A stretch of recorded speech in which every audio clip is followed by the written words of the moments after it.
तो नमस्ते भाई और बहनों और मेरे सभी दोस्तों को। अम, हमने जो पहली 2 वीडियोज़ हैं उसमें 2 एग्ज़ाम्स के ऑफ नाउ प्रूफ डाले थे अभी।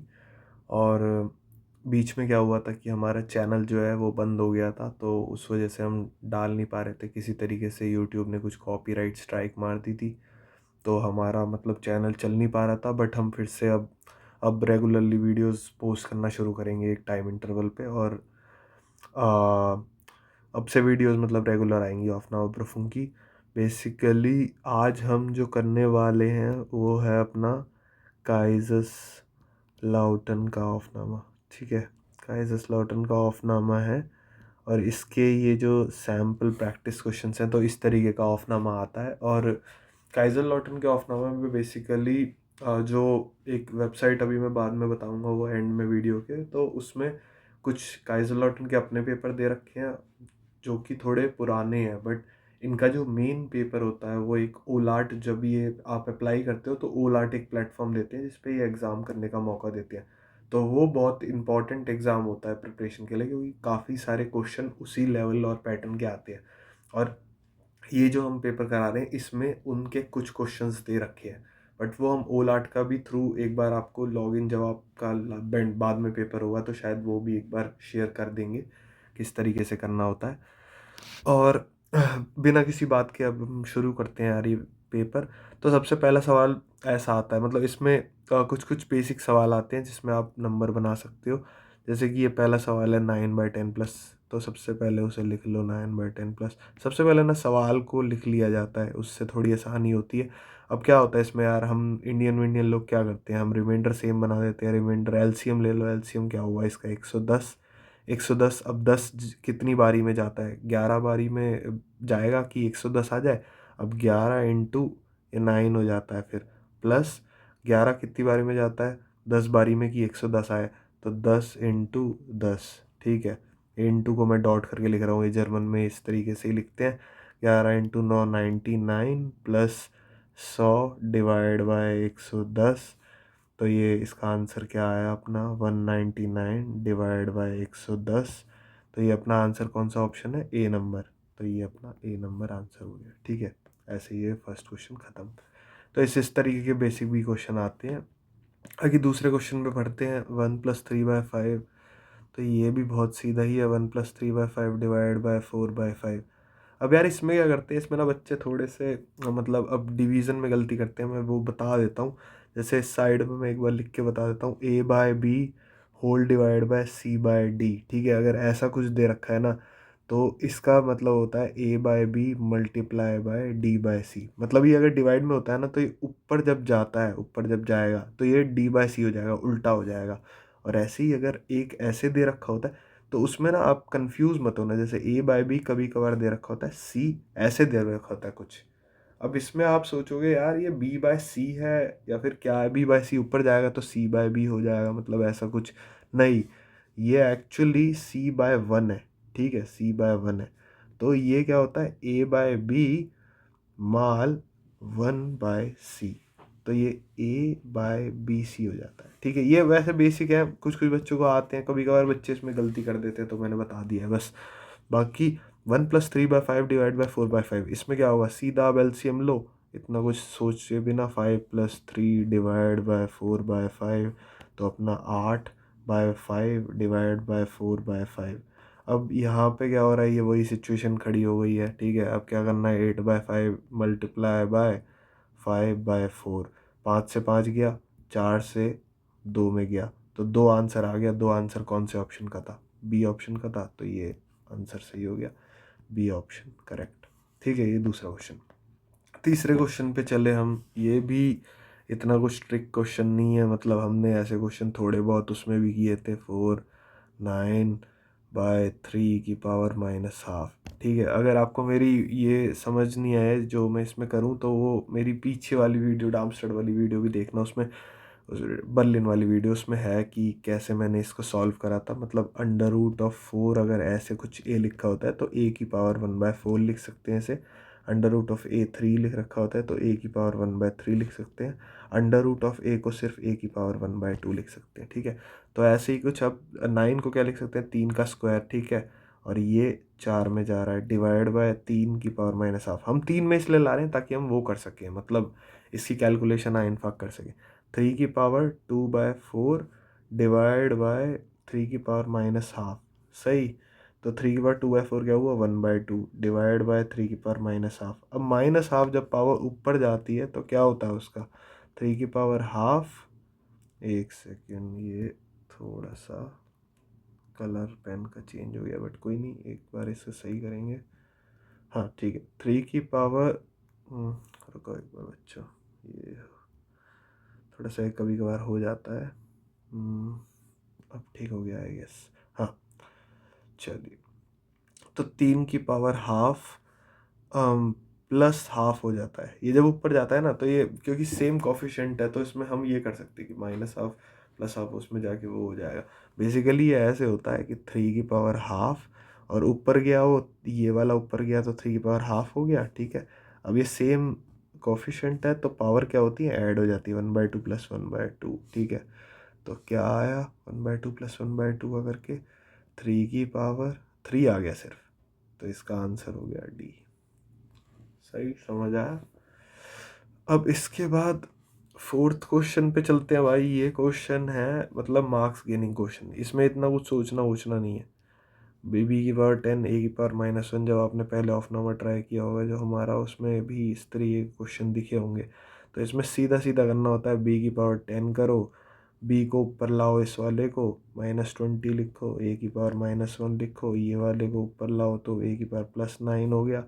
अब क्या आया, बी की पावर 10 -20 क्या होता है, -10, ए की पावर 9 -1 क्या होता है, 9 -1, या फिर ए की पावर 10 था, सॉरी ये कुछ वो हो गया है। ए की पावर 10 -1 क्या होता है, ए की पावर 9। तो आंसर क्या आ रहा है, ए की पावर 9 बी की पावर -10, कौन सा आंसर है, बी ऑप्शन। तो बी ऑप्शन करेक्ट है, ठीक है। अब फिफ्थ क्वेश्चन, ये भी बड़े मार्क्स गेनिंग क्वेश्चन होते हैं। जिसको लॉ के कॉन्सेप्ट नहीं आते, अगर वो एक बार लॉ की कोई वीडियो देख लो, कॉन्सेप्ट वीडियो, या फिर बता दो, अगर लॉ के कॉन्सेप्ट बताने वाली कोई वीडियो बनानी हो तो बना देंगे हम लोग। बाकी लॉग, फिर 10 1/100, ठीक है, ऐसा कुछ है। अब ये क्या होता है, लॉग, लॉग अपना ए बेस ए जो होता है वो 1 होता है, सही। अगर बेस और ये भी है और ये भी हो तो ये 1 होता है, ठीक है। तो हमें 10, इसको 10 को कुछ में लाना है। और एक और प्रॉपर्टी, लॉग m की पावर n जो होती है वो n log m होता है, ठीक है। मतलब ये अगर ऊपर ऐसे लिखा हुआ है, ठीक है, कुछ बेस है a, मान लो कुछ भी बेस है a, तो m की पावर n लिखा हुआ है तो n आगे भी आ सकता है। तो ऐसे ही इधर देखेंगे, log 10, इसको हम क्या लिख सकते हैं, 100 को 10 का स्क्वायर, माइनस log 10, इसको 1/100 को क्या लिख सकते हैं, 10 की पावर -2, क्योंकि भाई ये 10 की पावर 2 होगी, फिर ऊपर जाएगी 10 की पावर -2 होगी। तो 2 जो है, ये 2 जो है ये -2, ये आगे आ जाएंगे, 2 log 10 बेस 10 माइनस -2 log 10 फिर बेस 10, ठीक है। ये एक हो गया, क्यों, log a बेस a 1 होता है, ये एक हो गया, ठीक है। अब क्या बचा, 2 -2, इसको 2 + 2 = 4, ठीक है। 4 आपका आंसर आ गया। ये कौन सा आंसर है, ई पार्ट, मतलब ई। उसके बाद अब चले छठे क्वेश्चन पे। अब ये थोड़ा सा हल्का सा, मतलब जिन बच्चों को कॉन्सेप्ट नहीं आता उनके लिए थोड़ा वो होगा यार। एक होता है डुअल, डुअल कह लो या फिर इसे कह लो बाइनरी सिस्टम, ठीक है, बाइनरी सिस्टम। तो बाइनरी सिस्टम में हम क्या करते हैं, हम नंबर्स को, जैसे अपने नंबर्स को 0 और 1 की फॉर्म में रिप्रेजेंट करते हैं। क्या करते हैं, रिप्रेजेंट करते हैं। जैसे कि फॉर एग्जांपल 0 का तो यार कुछ नहीं है, 0 ही रिप्रेजेंट कर लो, 1 का कुछ नहीं है, 1 ही कर लो उसे। अब मान लो आ गया 2 नंबर। अब 2 को कैसे रिप्रेजेंट करोगे, 2 को ऐसे रिप्रेजेंट करोगे, 2 को आप लिखते हो 1 0।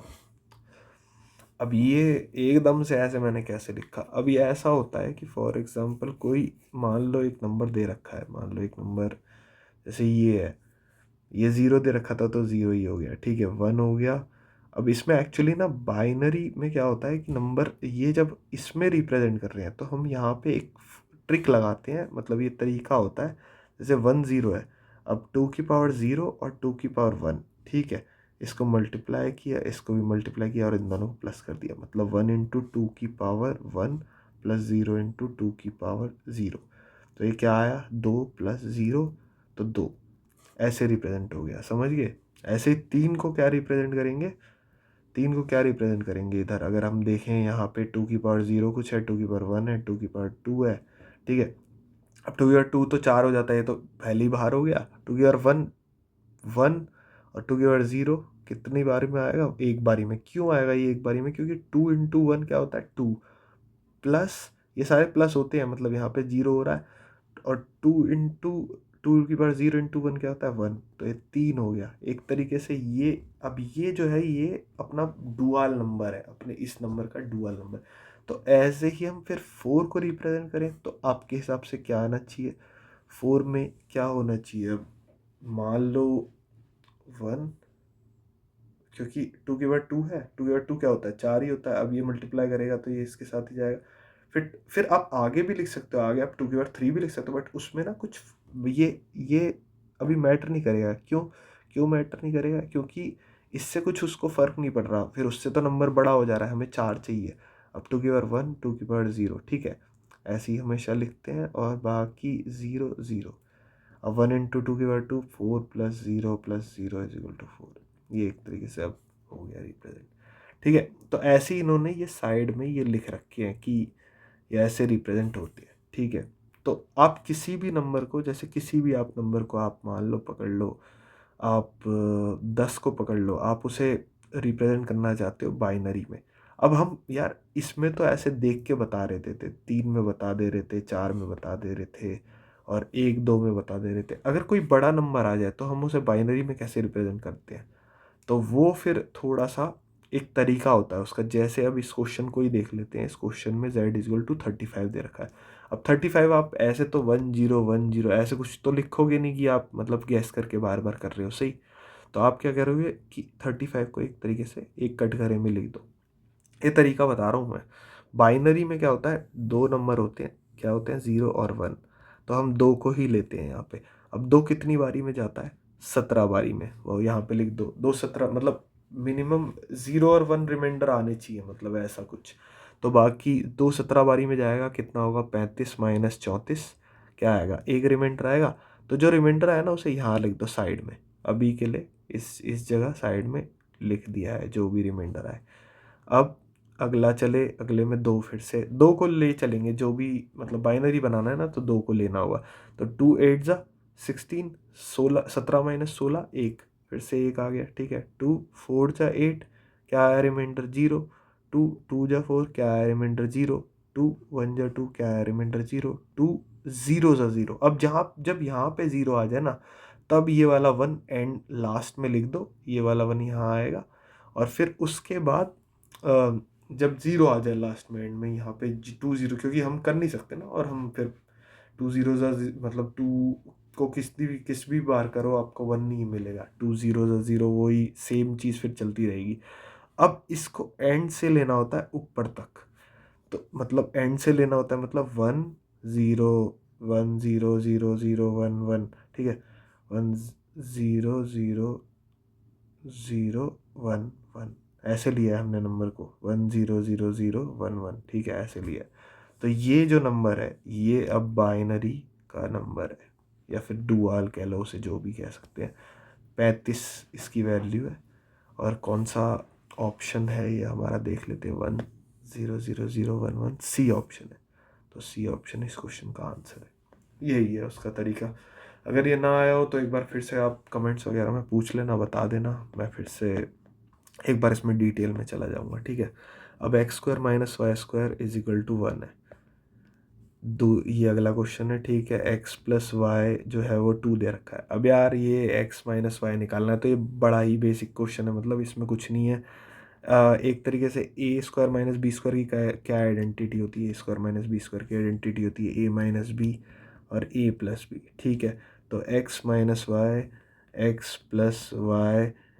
1, ठीक है। अब x प्लस वाई क्या था, x प्लस वाई पहले ही दे रखा था, वो 2 था, x minus Y into 2 is equal to 1, ठीक है, 2 दे रखा है, ये x minus Y is equal to 1/2। तो x माइनस वाई की वैल्यू क्या आ गई, क्वेश्चन में x माइनस वाई की वैल्यू ही पूछी थी, एक सेकेंड, हाँ, x माइनस वाई की वैल्यू आ गई, हाफ आ गई, तो ये डी ऑप्शन सही है, डी ऑप्शन सही है, ठीक है। इस तरीके के भी क्वेश्चन आते हैं, बहुत ही बेसिक बेसिक, जिसमें आप मार्क्स इजीली गेन कर पाओगे।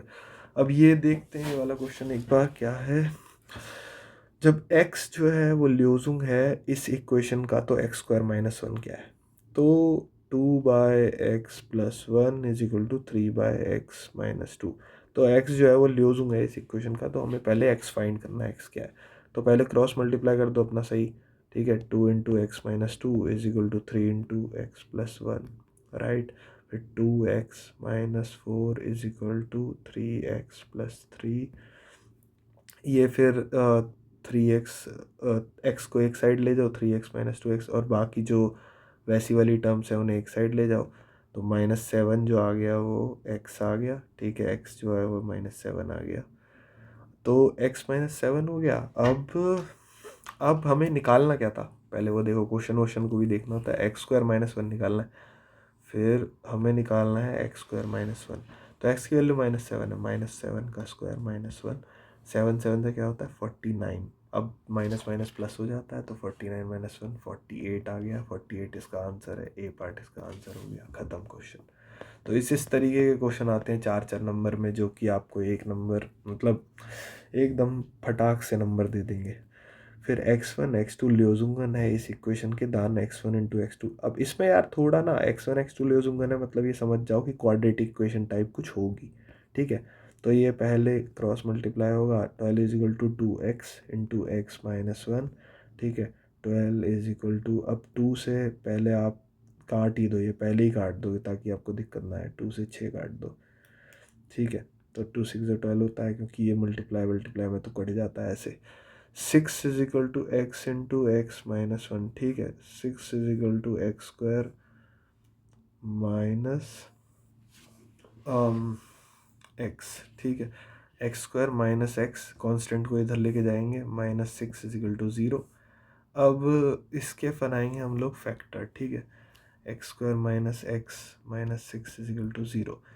फैक्टर कैसे बनाते हैं कि मल्टीप्लाई ऐसा करो कि -6 आए, -6 मल्टीप्लाई करके आए दो टर्मों को, और उन्हीं दोनों टर्म को प्लस माइनस करके अपना आ जाए -1, ये जो x का कोफिशिएंट रहता है -x, तो कौन सी ऐसी टर्म होंगी, मान लो अगर आप -3 और +2 लेते हो, -3 और +2 से क्या आ रहा है, -x आ रहा है प्लस माइनस करके, और बाकी इन दोनों को मल्टीप्लाई करके -6 आ रहा है, तो एक्स स्क्वायर, फिर ये ले लेंगे -3x + 2x -6, इसे कहते हैं मिडल टर्म स्प्लिटिंग। ये एक बार मेथड वगैरह देख लेना, ये तो बेसिक ही मेथड है जो बचपन में पढ़ाया जाता है, x -3 + 2x-3 is equal to 0, x + 2 x-3 is equal to 0, x is equal to -2, और x इज इक्वल टू 3, ये x1 x2 नाम दे दो, चाहे नाम दे, तो ये दो रूट्स आ गए हैं बेसिकली। अब हमें क्या निकालना था, हमें x1 माल x2 निकालना है, तो x1 × x2 कितना होगा, -2 × 3 -6, -6 आ जाएगा, ये आंसर आ गया, ये आंसर टिक लगाएंगे, आगे चलेंगे।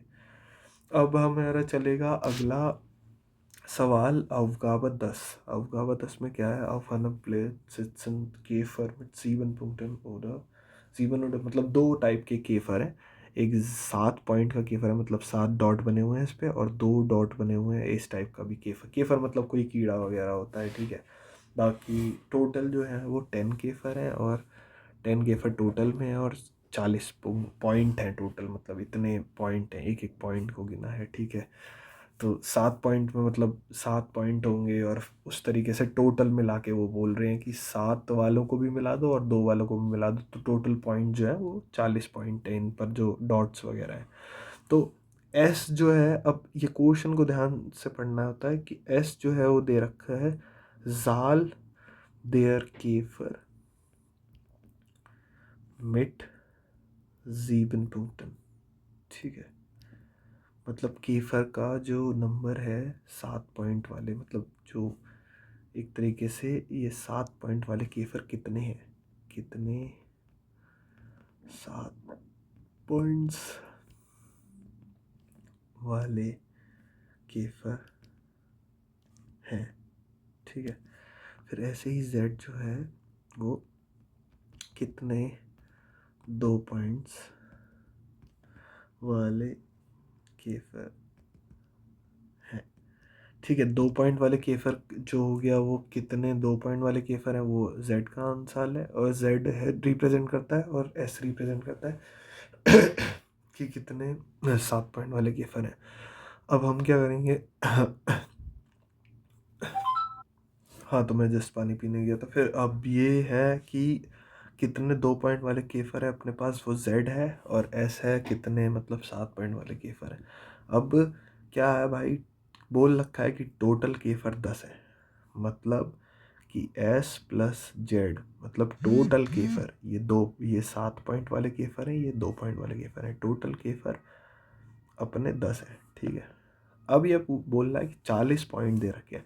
अब पॉइंट कैसे निकालेंगे, पॉइंट का मतलब कि देखो, नंबर ऑफ केफर जो 7 पॉइंट वाले हैं, ठीक है। अब इनके पास कितने पॉइंट है, एक मतलब केफर होंगे, नंबर ऑफ केफर जो 7 पॉइंट वाले हैं, और इनके पास हर एक के पास 7 पॉइंट है, ठीक है। ये हो गए 7 केफर वाले पॉइंट्स प्लस नंबर ऑफ केफर जो कि 2 पॉइंट वाले हैं, और इन हर एक के पास कितने पॉइंट है, 2 पॉइंट है। तो ये टोटल नंबर ऑफ पॉइंट्स आ जाएंगे। नहीं समझ आया? तो इस तरीके से एक इक्वेशन बना दी जाती है, ये बस समझा जाता है संदर्भ की क्या कहना चाह रहा है वो। तो इक्वेशन एक बार बन गई। अब तो दो इक्वेशन, दो वेरिएबल सीधा लगाओ, एस प्लस जेड लिखो, ये 10 है, ठीक है। 7s प्लस 2z हमें दे रखा है वो 40 है। तो एक काम करो, इसे इसे वाली को 7 से मल्टीप्लाई कर दो, तो फिर ये क्या आ जाएगी, 7s प्लस 7z। अरे एक सेकेंड, ये थोड़ी सी कुछ, हाँ, 7z = 70। फिर उसके बाद 7s plus 2z = 40, minus wines करेंगे, ठीक है। 7s से 7s गया, 7z से 5z आ गया, = 7×4 = 30, z = 6, ठीक है। अब z 6 आ गया, ओ तो s प्लस जेड क्या था, 10 था, ठीक है। तो s plus 6 = 10, s = 10 minus 6, s = 4, ठीक है। s 4 आ गया, z 6 आ गया। क्या पूछा था क्वेश्चन में, s माल z, तो s माल z = 4 माल 6 = 24, 24 आंसर आ गया। कौन सा ऑप्शन है, बी ऑप्शन। तो यही इसका आंसर है। ये क्वेश्चन खत्म। 11वां क्वेश्चन भाई, अब ये देखो, ये गेरार्डा लाइन है यार। गेरार्डा लाइन में क्या होता है ना सीन, इसमें ये सीन होता है कि आपको ना सबसे सूटेबल पॉइंट्स ढूंढने पड़ते हैं अपने लिए, कि आप सबसे अच्छे पॉइंट्स सेलेक्ट कर लो। तो सबसे इजी पॉइंट्स जो दो दिख रहे हो आपको, वो कौन से दिख रहे हैं।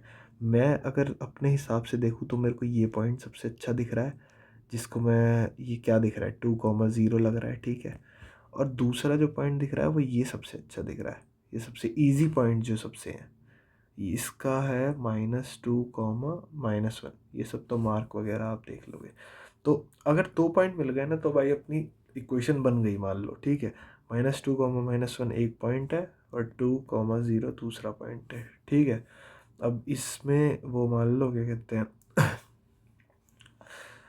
x1 y1 x2 y2, किसी को कुछ भी मान लो, इक्वेशन सेम ही आती है। तो y - y1 / x - x, क्या होता है equation, x1 = y2 - y1 / x2 - x1। ये एक जनरल लाइन की इक्वेशन होती है, अगर 2 पॉइंट फॉर्म कहते हैं इसे, 2 पॉइंट फॉर्म। ये मैंने पहले भी वीडियोस में बता रखा है, तो इतना ज़्यादा इस पर अब दिमाग नहीं लगाएंगे। y - y1 क्या हुआ, 0 / x - x1 क्या हुआ, 2, ठीक है, = y2 क्या है, -1 -0 / x2 - 2 माइनस x2 - x1 2, ठीक है। तो ये आ गया। अब y - 0 क्या हुआ, y / x - 2 क्या हुआ, x -1 / -4 बन गया ये। माइनस से माइनस गया तो y by X minus two is equal to 1/4 आ गया। अब एक्स माइनस टू को इधर ले जाएं, y इज इक्वल टू 1/4 माल एक्स माइनस टू। अब ये क्या आ गया 1/4 एक्स माइनस 2/4, राइट। 2/4 क्या वो 1/2 हो गया फिर से। तो y is equal to 1/4 X minus 1/2। ये अपनी इक्वेशन आ गई स्ट्रेट लाइन, जो जिस फॉर्म में वो दे रखा था, क्योंकि y एक जगह दे रखा था तो मैंने उसी तरीके से शेप की है। और बाकी ये 1/4 एक्स माइनस 1/2 कौन सा ऑप्शन है, 1/4 X minus 1/2, I think C option है। तो ये इसका आंसर हो गया। चेक कर लेना एक बार, वैसे ये ठीक ही है। बाकी 12वां क्वेश्चन, हाँ ये थोड़ा सा हल्का सा ट्रिकी क्वेश्चन है। तो इस सवाल में क्या है, थोड़ा सा यार हमें देखना है कि इसमें ऑब्जर्व करने का बहुत कुछ है। इसमें ऑब्जर्व करने का ऐसे है कि पैराबोला जब ग्राफ दे रखा हो ना, तो थोड़ा सा हमें इसमें ऑब्जर्व करना पड़ता है। तो सबसे पहली जो चीज़ होती है, सबसे पहली जो चीज़ देखी होती है कि नुल्स टैलन को देखो। सबसे पहले मैं एक बार लिख भी देता हूँ कि किस तरीके का इसका स्ट्रेट होता है। तो सबसे पहले अपना नुल्स टैलन को देखो, कहाँ कट कर रहा है एक्स में। तो एक सेकेंड, पेन अब चेंज कर लेते हैं थोड़ा। अच्छा अभी तो ये एक बार नुल्स टैलन दो जगह है, एक ये है और एक ये है। और इसे इसे जो कहते हैं जर्मन में, उसे कहते हैं शाइटल पुंक्ट। बाकी हमारे उसे कहते हैं वर्टेक्स भी, ठीक है। तो ये अभी पेन ये ठीक है। तो सबसे पहले नुल्स टैलन देखते हैं। नुल्स टैलन कहाँ पे है, एक्स इज इक्वल टू 0 और एक्स इज इक्वल टू 2 पे, ठीक है। तो इससे क्या पता चल जाता है हमें कि इक्वेशन कुछ इस टाइप की होगी कि आ इंटू एक इसका फैक्टर है खुद x, मतलब 0 है तो x जब 0 होगा तब ये इक्वेशन 0 होगी, राइट। दूसरा x इज इक्वल टू 2 तो x माइनस 2 एक फैक्टर है। इस तरीके से ये अभी दिस टाइप ऑफ इक्वेशन, मतलब ऐसी कुछ टाइप की होगी। अभी हमें एग्जैक्ट नहीं पता, ठीक है। ये बस हम अपने आइडिया के लिए लिख दिया है कि ये इक्वेशन टाइप हो सकती है। अब ये हो गया एक, तब वो पता चल गया हमें कि किस तरीके का हो सकती है इक्वेशन। दूसरा हम फिर चले, अब हमने देख लिया, अब ओपनिंग वाला होता है सीन। ओपनिंग का क्या होता है, या तो ऊपर है या फिर नीचे है। देख, अगर पैराबोला ऐसे होता है, ठीक है, ओपनिंग ऊपर होता है तो इसका ए हमेशा पॉजिटिव होता है। और अगर पैराबोला डाउनवर्ड होता है तो उसका ए हमेशा नेगेटिव होता है, ठीक है। तो ये एक चीज़ होती है। तो हमें क्या है, इसमें पैराबोला हमें डाउनवर्ड दिखा है, नीचे की तरफ है। ऐसा ही पैराबोला दिख रहा है इस अगर फिगर में देखोगे तो ये अगर पैराबोला नीचे की तरफ है तो इसका ए जो है वो स्मॉलर देन 0 होगा। मतलब कोफिशिएंट, इसको कोफिशिएंट ऑफ एक्स भी बोलते हैं, वो स्मॉलर देन 0 होगा, राइट। तो ये एक इंफॉर्मेशन और पता चली कि ए जो है वो कुछ नेगेटिव है, ठीक है। अब थर्ड में हम क्या करेंगे, थर्ड में हम देखेंगे भाई ये जो इक्वेशन आई। अच्छा एक चीज़ और, ए अगर मान लो अब अगर ए नेगेटिव है तो कौन सा आंसर हो सकता है टेक्निकली। तो हम ए नेगेटिव देखेंगे फिर कौन से में है। ए नेगेटिव एक तो इसमें है, एक इसमें है, ठीक है। तो ये ए की एक तो वैल्यू जो क्या कहते हैं, कौन सी थी, ए की वैल्यू -1/2 हो सकती है और ए की वैल्यू एक हो सकती है -2। ये दोनों हो सकते हैं। अब हम गए, अब हमें थोड़ा और देखना है कि क्या अब हो सकता है एग्जैक्ट। तो थर्ड पे गए। थर्ड होता है हमारा शार्टल पॉइंट, वर्टेक्स, या फिर उसे कहते हैं शार्टल पॉइंट।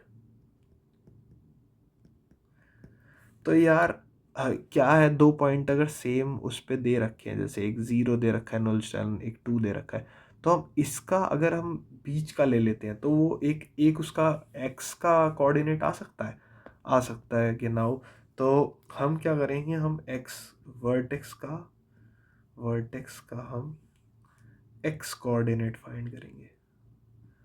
एक्स कोऑर्डिनेट फाइंड कैसे करेंगे कि हम उसकी, ये देखो एक ही लाइन पे हम उसकी, हम एक सेम हॉरिजॉन्टल लाइन पे उसकी दो वैल्यूज लेते रहे, 0 और 2 है। तो 0 + 2 डिवाइड बाय 2, तो 2/2, ये 1 उसकी, मतलब ये हमें इतना पता चल गया कि हमारा जो, एक सेकेंड, हमारा जो ये वर्टेक्स है इसका जो एक्स कोऑर्डिनेट है वो 1 है, बाकी वाई का अभी नहीं पता। ठीक है, वाई कुछ नॉर्मली अगर वाई देखें तो यहाँ पे वाई +2 ही आ रहा है, +2 ही आ रहा है वाई अगर देखें तो अगर 1, 2 ये वर्टेक्स दिख रहा है, ठीक है, ये वर्टेक्स दिख रहा है। अब हम क्या करेंगे, हम उस इक्वेशन में डाल के देखते हैं। ये जो इक्वेशन मिली थी, ये जो इक्वेशन मिली थी, ये हम एक बार लिख के देखते हैं। y इज इक्वल टू, एक सेकेंड पेन थोड़ा ठीक करें हम एक बार, ये थोड़ी बहुत दिक्कतें होती है, कोई नहीं। वर्टेक्स है 1, 2, ठीक है, ये वर्टेक्स हो गया अपना। अब हम क्या कर रहे हैं, y is equal to a, हमारी इक्वेशन थी x into X minus two. हम इसमें क्या कर रहे हैं, अब हम 1 डाल के देखते हैं। ठीक है, y इज इक्वल टू, अगर 1, 2 हमें पता है वर्टेक्स है, तो अगर अब a की वैल्यू डिसाइड हो जाएगी, अब a की वैल्यू भी डिसाइड हो जाएगी, सब कुछ डिसाइड हो जाएगा। अब पहले डाल के देखते हैं हम। ठीक है, अब y इज इक्वल टू, ठीक है, y क्या है 2 है, a इंटू एक्स क्या है 1 है, ठीक है, x क्या है 1 - 2। अब 2 is equal to a into 1 into 1 - 2 कितना होता है, 1 into 1 - 2 1 - 1, a is equal to -2, तो a की वैल्यू -2 आ गई। तो y की इक्वेशन फाइनल इक्वेशन फिर क्या आ गई इसकी, y is equal to -2x into X minus two, ये इसकी फाइनल इक्वेशन आ गई और आपका हो गया question solve. y is equal to -2x X minus two, ये सी पार्ट। तो देखिए आप, क्वेश्चन ये इतना मुश्किल नहीं था यार, और मतलब यही है कि ये क्वेश्चन जो होते हैं वो थोड़े से, मतलब शायद हो सकता है जो बाकी क्वेश्चन है 4 नंबर के हैं तो ये 8 नंबर का आ जाए, बट ये क्वेश्चन भी इतना मुश्किल नहीं था। मतलब अगर आपको ये कॉन्सेप्ट पता हो थोड़े बहुत तो आप कर सकते हो, आराम से कर सकते हो, उतना कुछ है नहीं। और बाकी आपको क्वाड्रेटिक में और कुछ भी डाउट आए तो पूछ लेना कमेंट सेक्शन में कुछ भी। फिर 13वां क्वेश्चन, अब ये तो बहुत बेसिक क्वेश्चन है। ठीक है, 10⁴ v/m। अब इसमें क्या करना है, हमें इसकी वैल्यू किलो v/सेंटीमीटर में चाहिए। तो हम क्या करेंगे, 10⁴ लिख देंगे। सबसे पहले वो लिख दो यार, kilo v is equal to, ये सब लिखने विक के सही रहता है थोड़ा, मतलब मेरे हिसाब से लिख लिया करो, क्योंकि ना पता रहता है कि क्या चल रहा है। अब 1v क्या होगा, ये 1000 इधर जाएगा, 1/1000 किलो वी, तो 1v की वैल्यू क्या होगी, 10⁻³ किलो वी। ऐसे ही 1 मीटर की वैल्यू क्या होती है, 100 सेंटीमीटर। हमें फिर यही दोनों डेटा चाहिए। बाकी v, अब v को किलो वर्ड में करना हो तो फिर ये एक्सप्रेशन यूज़ करो, मतलब 10⁻³ किलो वी, ये हो गया। और डिवाइड बाय हमें, अरे ये एक सेकेंड, ये कुछ, सॉरी मेरे से कलर वाला थोड़ा अजीब ही चेंज हो जाता है, एक सेकेंड मैं कर देता हूँ इसे थोड़ा इरेज। हाँ ठीक है, अब मीटर, मीटर को क्या होगा, 100 सेंटीमीटर, राइट। ठीक है, तो ये क्योंकि हमें ये सेंटीमीटर में चाहिए था, हमें किस में चाहिए यूनिट वो देखते रहना, किलो वोल्ट ऊपर चाहिए, सेंटीमीटर नीचे चाहिए। अब इसमें हो गया, ये चेंज हो गया। अब आंसर में हम देख रहे हैं वो लिखा नहीं हुआ, बट हाँ हम इसे साइड में लिखते रहेंगे ताकि हमें थोड़ा पता रहे। फिर 10⁻⁴ - 3 क्या होता है, 10 ही होता है, डिवाइड बाय 100। अपना ये कटा एक और, तो ये आ गया कुछ 10⁻⁻1 किलो वोल्ट बाय सेंटीमीटर। तो 10⁻⁻1 आ रहा है बेसिकली आंसर। कौन सा है वो, डी पार्ट। ये क्वेश्चन आसानी से सॉल्व हो गया, इसके आपको फ्री के 4 नंबर। ठीक है, ऐसे कुछ फ्री व्री के भी नंबर मिल जाते हैं बीच बीच में। अब ये क्वेश्चन भाई देख के डरना नहीं है, इसमें बस ये निकालना है एरिया, जो ये जो हाईलाइटेड एरिया है, ये जो मतलब मार्क्ड, ये जो अंदर एरिया है, मतलब जो आपको दिख रहा है। ठीक है, तो इस क्वेश्चन में इतना कुछ डरने वाला है नहीं। इस क्वेश्चन में शुरुआत में देख के बहुत डर लग रहा होगा, बट ये क्वेश्चन बड़ा आसान है। अगर हम सीधे से अब करने में जाते हैं, तो ये एक ट्रायंगल है। ठीक है, ये एक राइट एंगल ट्रायंगल है, जो कि राइट एंगल यहाँ पर है, जो ये दिखा रखा है डॉट। ठीक है, इस डॉट का मतलब होता है बेसिकली, एक बार बना के दिखा देता हूँ। अगर एक ऐसा कॉर्नर दे रखा है और ये डॉट दे रखा है, तो इसका मतलब होगा भाई 90 डिग्री। ठीक है, तो अब क्या, हमें क्या करना है, हमें इसका जो एरिया है, ये जो ऐसे है, ठीक है, ये एरिया हमें फाइंड करना है। ठीक है, अब हम कैसे फाइंड करेंगे वो हम अब देखते हैं। तो हम क्या कर सकते हैं, बेसिकली जो पहली अप्रोच आती है वो क्वेश्चन को देखो और उसके हिसाब से आपको क्या करना चाहिए, लॉजिकल सबसे अप्रोच। हम ऐसे डायरेक्टली तो नहीं फाइंड कर सकते एरिया किसी चीज़ का, ना ये ट्रापेजियम है ना ये कोई शेप है। तो हम क्या करेंगे, हम पूरे ट्रायंगल का एरिया फाइंड करेंगे और उनमें से जो ये 3 सेक्टर हैं, 3 सेक्टर कौन से दिख रहे हैं मैं दिखा देता हूँ एक बार। First sector, second sector, third sector, 3 sector ये जो है इनका हम एरिया वेरिया फाइंड वाइंड करेंगे। ठीक है, इनका मतलब एरिया फाइंड करेंगे और पूरे में से इन तीनों को माइनस कर देंगे, मतलब टोटल -1 -2 -3। तो फिर वो एरिया आ जाएगा जो बचा हुआ रिमेनिंग है, जो ग्रे है, मतलब जो कि इस क्वेश्चन में दे रखा है ग्राउ, ग्राउ कहते हैं, ग्राउफ्लेशन। ठीक है, अब किस तरीके से टोटल, अब भाई टोटल एरिया फाइंड करने का क्या फॉर्मूला होता है, एरिया ऑफ ट्रायंगल क्या होता है, total area half into base into height. ठीक है, हाफ इंटू बेस क्या है, अब इसमें जो एक ट्रायंगल होता है राइट एंगल ट्रायंगल, बेस ये होता है, हाइट ये होती है। ठीक है, तो बेस इसमें राइट एंगल कहाँ पे है और बेस हाइट क्या है वो आपको पता चलेगा कि 2a और 2a ही है दोनों। ठीक है, काटेंगे 2a², ये इसका एरिया आ गया ट्रायंगल का। अब हम चलेंगे एरिया ऑफ सेक्टर पे।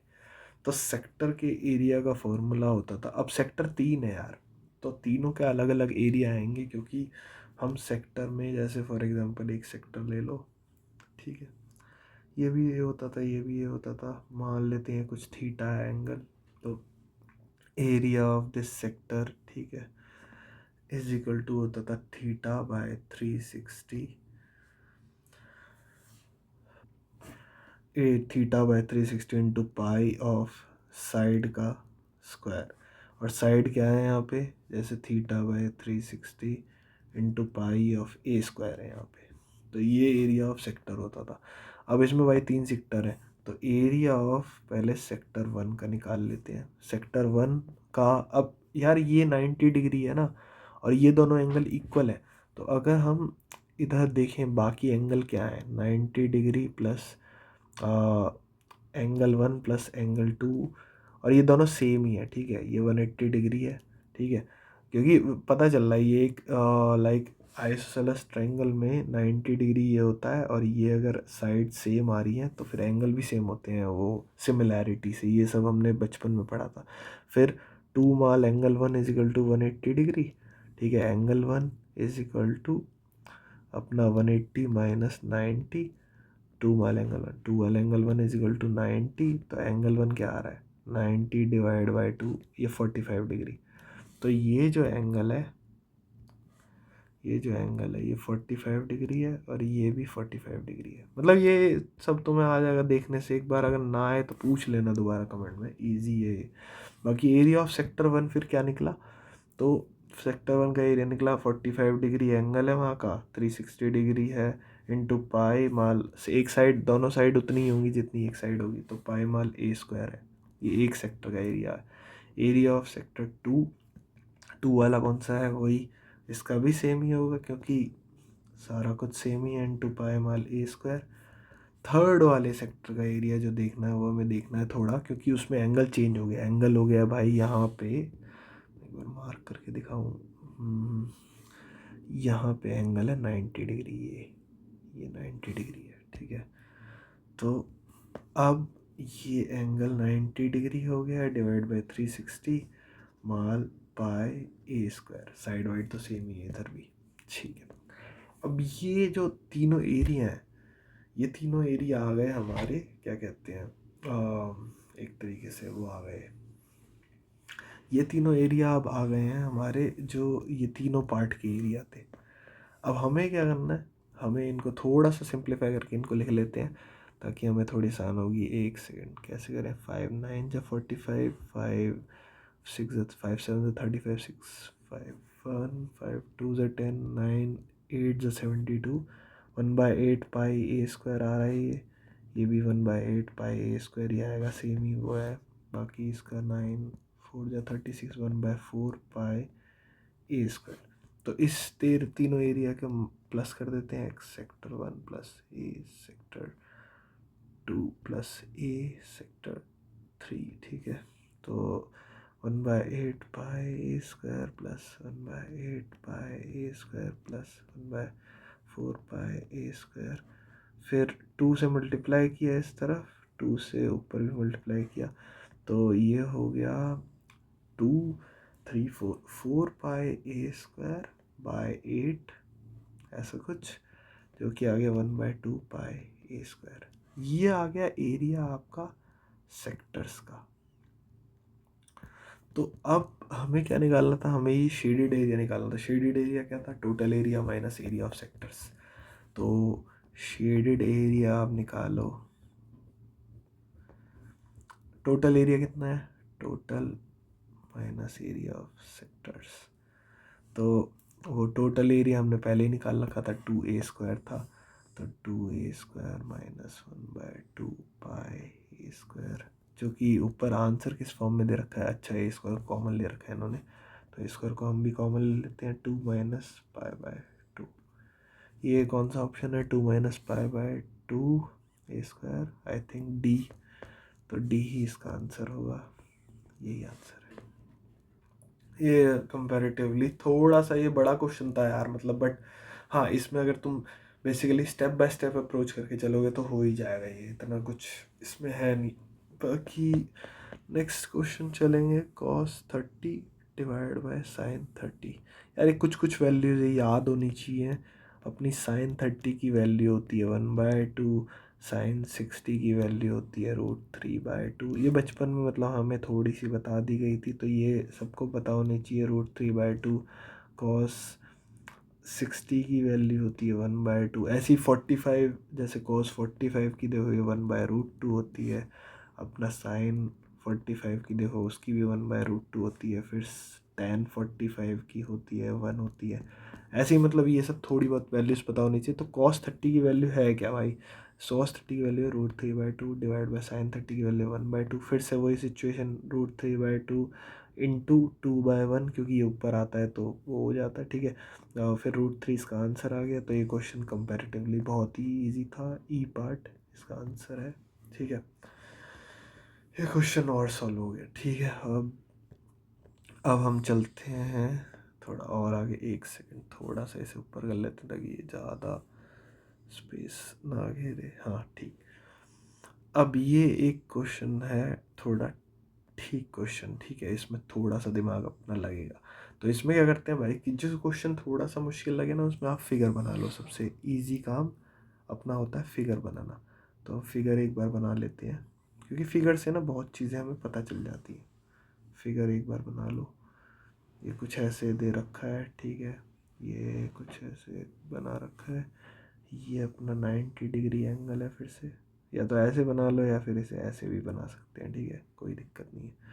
बीटा, और फिर ये है कुछ ऐसा सिंबल, ठीक है।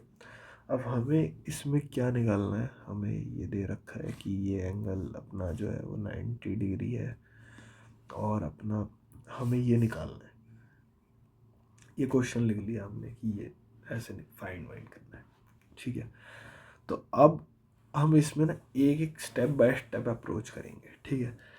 एक चीज़ हमें पता है कि यार कैसे निकालें हम इसको इस मतलब अगर फिगर से अपने देख के पता चले कि हम इसे ऐसे कुछ अप्रोच कर सकते हैं कि हम ये ट्रायंगल एक लें और फिर इसे इसके साथ कुछ करने की कोशिश करें, तो हो सकता है कुछ काम, ठीक है। ये अप्रोच होनी चाहिए बेसिक। बाकी ये इतना आपको पता होना चाहिए, दिमाग में आ जाना चाहिए इतना, क्योंकि ये 90 है, मान लो ये 90 है, तो अपना ये एंगल भी 90 होगा, ये एंगल 90 होगा, और ये हमें बीटा की वैल्यू पता है, बीटा की वैल्यू नोन है, तो ये एंगल कुछ निकल सकता है। अब ये एंगल निकल गया, तो फिर ये एंगल भी कुछ निकल सकता है, क्योंकि ये पूरा जो है ये पूरा ओवरऑल 90 डिग्री है। ये पूरा 90 डिग्री, क्योंकि ये स्क्वायर है, ठीक है, ये 90 डिग्री।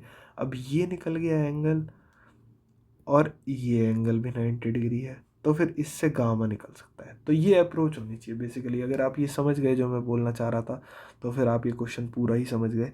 बस इसमें आपको अब नेमिंग कन्वेंशन करनी पड़ेगी, वो थोड़ी सी, वो भी इजी है। मतलब क्या ही करना है नेमिंग में, इसमें एक्स, इसको वाई लिख दो। अब करते रहो। अब इस ट्रायंगल में हम पहले लगाते हैं, क्रॉस कर रहा हूँ मैं, ठीक है।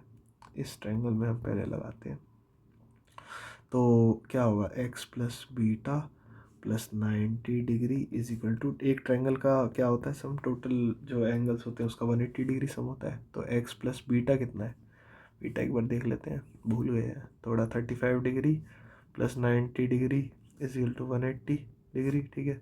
X is equal to 180 degree minus 9 10 11 12 125 degree, X is equal to ये कितना आएगा 10 5 5 7 55 डिग्री आ गया एक्स। तो x जो हो गया ये 55 डिग्री हो गया। अब x प्लस वाई टोटल में कितने हैं, ये 90 डिग्री है क्योंकि वो स्क्वायर का कॉर्नर है। कॉर्नर, स्क्वायर के कॉर्नर्स हमेशा 90 डिग्री होते हैं। तो 55 degree plus Y is equal to 90 degree, Y is equal to 90 minus 55 degree, कितना है ये 10 5 5 8 3 35 डिग्री।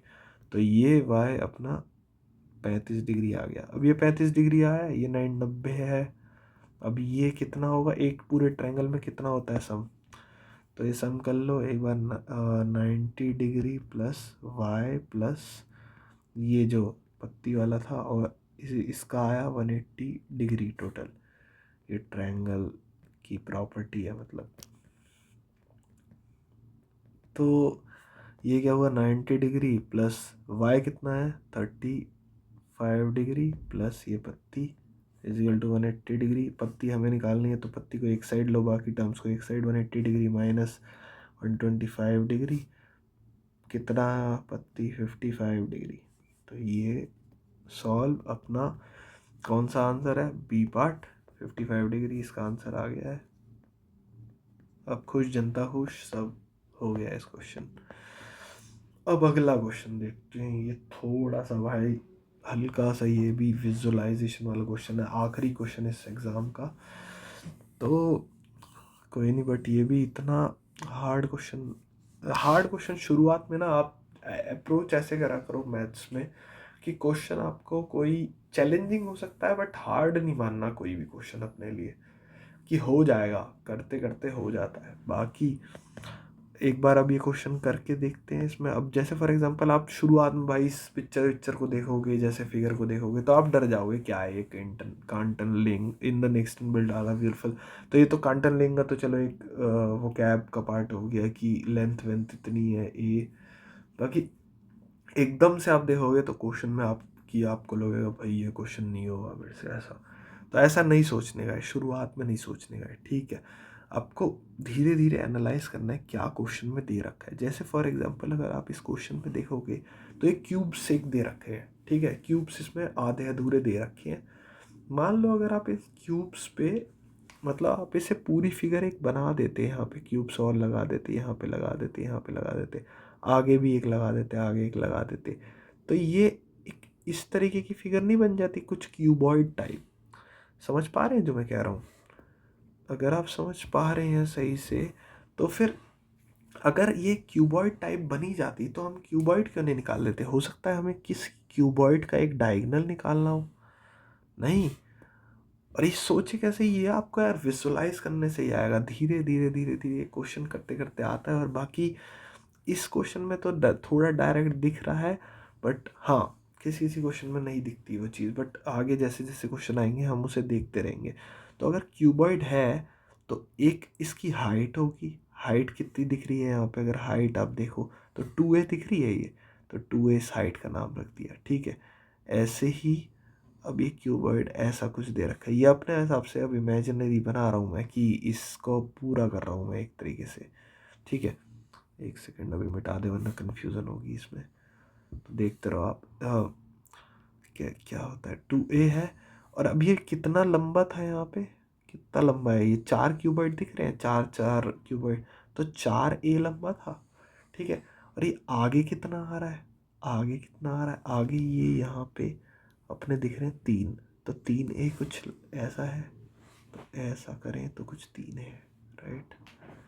तो इसे आगे भी कर देते हैं, ये 2a अपनी यहाँ पे है, आगे कर दिया है, तो ये 3a है, ठीक है। ज्वाइन वाइन कर दो बस थोड़ा। और अब हमें निकालना क्या था, हमें इस कोने से निकालना था। तो ये कोना, एक बार मैं थोड़ा कलर चेंज करके दिखाऊं ताकि थोड़ा सा सही दिखे। ये कोना कौन सा है इस फिगर में, ये कोना ये है। और ये कोना कौन सा है इस फिगर में, ये कोना ये है। तो हमें बेसिकली ये डायगोनल की लेंथ फाइंड करनी है, राइट। डायगोनल की लेंथ फाइंड करनी है, ठीक है।